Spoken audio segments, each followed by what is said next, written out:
আসসালামু আলাইকুম। আজকের এমসিকিউ সলিউশনে আমরা চ্যাপ্টার 1 থেকে আসা একটা কোশ্চেন, টপিক হচ্ছে ক্রায়োসার্জারি।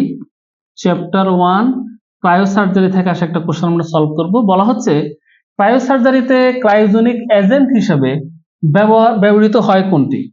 এই ক্রায়োজেনিক এজেন্ট বলতে বোঝাচ্ছে সেই সব গ্যাস, যেসব গ্যাস ক্রায়োসার্জারিতে ব্যবহৃত হয়। তাহলে এখানে এজেন্ট বলতে সেই গ্যাসগুলোকে বোঝানো হয়েছে, ঠিক আছে? এখন আসো, পরীক্ষায় আসে আবার সৃজনশীলের জ্ঞানমূলকে যে ক্রায়োজেনিক এজেন্ট কি। হ্যাঁ, এমন একটা প্রশ্ন আসে যে ক্রায়োজেনিক এজেন্ট কি। আবার সেটা যদি কেউ বোঝে যে কোনগুলোকে ক্রায়োজেনিক এজেন্ট বলা হয় আর গ্যাসগুলোর নাম যদি কেউ মনে রাখতে পারে, তাহলে সে এই কোশ্চেনটা আনসার করতে পারবে। এখন আসা আপনারা অপশন ক নিয়ে যদি একটু কথা বলি।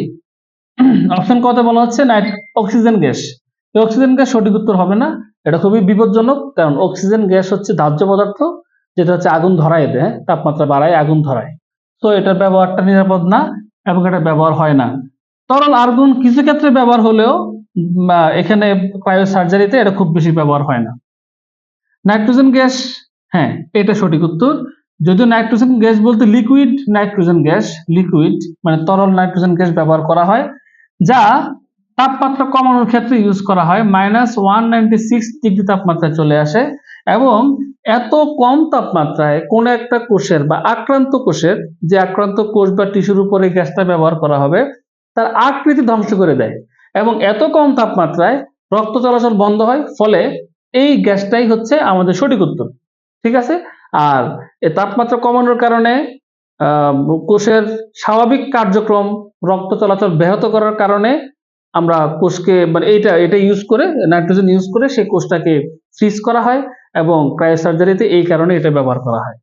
এবং পরবর্তীতে তাপমাত্রা বাড়ায়, সেটা হিলিয়াম গ্যাস ব্যবহার করে তাপমাত্রা বাড়ায় সেটা কোষ ধ্বংস করা হয়। তাহলে আমরা এখানে দেখতে পাচ্ছি, যদি এখানে হিলিয়ামও থাকতো আমরা আনসার করতাম, বাট আমরা এখানে সঠিক উত্তর পেয়ে গেছি নাইট্রোজেন গ্যাস, যা মূলত তাপমাত্রা কমানোর ক্ষেত্রে ইউজ করা হয় এবং তাপমাত্রা কমে নাইট্রোজেন গ্যাসের মাধ্যমে -196 ডিগ্রি পর্যন্ত পৌঁছায়। আর এখানকার যে নাইট্রোজেন গ্যাস সেটা অবশ্যই লিকুইড নাইট্রোজেন। এখানে লিকুইড বলা নেই, বাট নাইট্রোজেন তো বলছে, তাই এটা সঠিক উত্তর।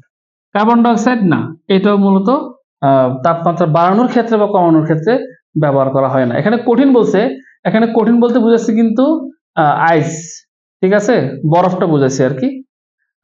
আইস কার্বন ডাইঅক্সাইড বোঝানো হয়েছে। তাহলে আমরা সঠিক উত্তর পেয়ে গেলাম। সঠিক উত্তর হচ্ছে এখানে গ। ইনশাআল্লাহ দেখা হবে নেক্সট কোনো এমসিকিউ সলিউশনে।